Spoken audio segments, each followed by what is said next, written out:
bien le bonjour. Bonjour mesdames, bonjour mesdemoiselles, bonjour messieurs, bonjour Eric. Bonjour GG, bonjour tout le monde. Comment va-t-on ce matin? Bah écoute, ça va plutôt bien ce matin. J'espère que vous aussi. Voilà. Et quel sera l'article, le chapitre de notre chronique technique pour aujourd'hui? Alors aujourd'hui, on va faire de la sélection. On va s'adresser seulement aux personnes qui ont un animal de compagnie et pas n'importe lequel, celui à quatre pattes et qui aboie. Je veux parler du chien. Du petit toutou. Le petit toutou. Donc Oui. ça va s'adresser à beaucoup de personnes, mais il y aura quand même une partie de la population privilégiée. Mais les autres, écoutez quand même, hein, Oui. sait-on jamais si un jour vous décidez d'avoir une chienne ou un chien, ce sera toujours sympa. Alors aujourd'hui, animaux et nature, les chiens plus intelligents sont plus sensibles aux couleurs et aux formes des objets. D'après une étude, les chiens, lorsqu'ils interagissent avec des objets, notamment cette petite balle de tennis, ont une manière particulière de traiter l'information spatiale qui diffère des petits-enfants.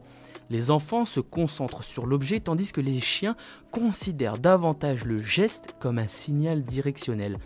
Une nouvelle étude suggère que ce biais spatial chez les chiens est réduit chez ceux qui sont considérés comme plus intelligents et qui ont une meilleure acuité visuelle. Cela suggère que les chiens peuvent avoir une capacité de traitement de l'information similaire à celle des humains, reflétant une étonnante résilience dans les situations d'apprentissage difficiles. Bon, en gros, qu'est-ce qui se passe ? Le biais spatial, qui est lié à la façon dont les informations spatiales telles que l'emplacement et la distance sont interprétées par le cerveau. Il est essentiel pour comprendre comment différentes espèces réagissent aux signaux environnementaux et jouent un rôle clé dans le processus d'apprentissage.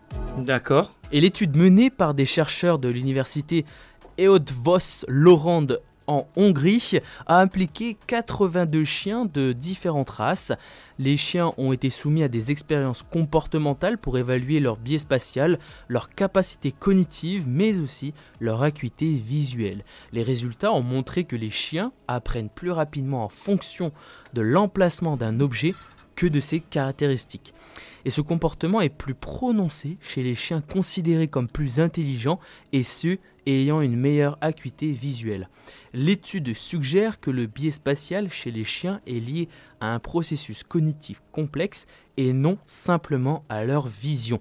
Les chiens peuvent assimiler autant les caractéristiques des objets que leur emplacement, ce qui indique une similarité surprenante avec le traitement de l'information chez les humains. En outre, les chiens montrent une grande résilience dans des situations d'apprentissage difficiles, surmontant leurs préjugés.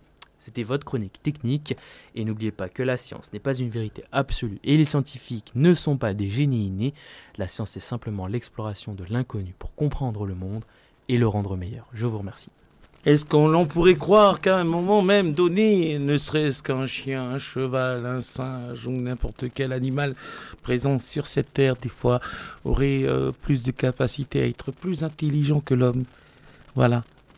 L'animal ne va pas détruire son prochain comme ça, par jalousie. Ça, c'était la petite parenthèse. Voilà. Merci, Eric.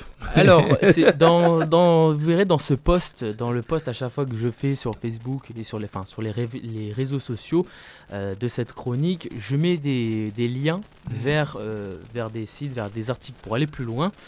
Mais là, je vais vous le dire à l'oral, il y a aussi une série documentaire que je vous invite à aller regarder sur Netflix notamment, et ça s'intitule « Dans la peau de nos animaux ».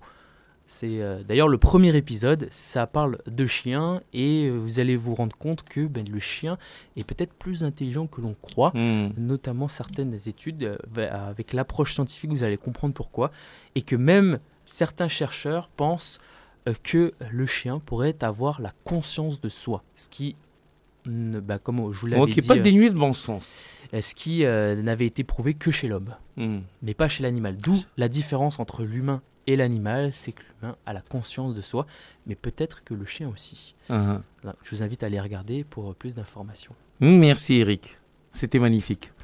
Allez, bye bye, à demain.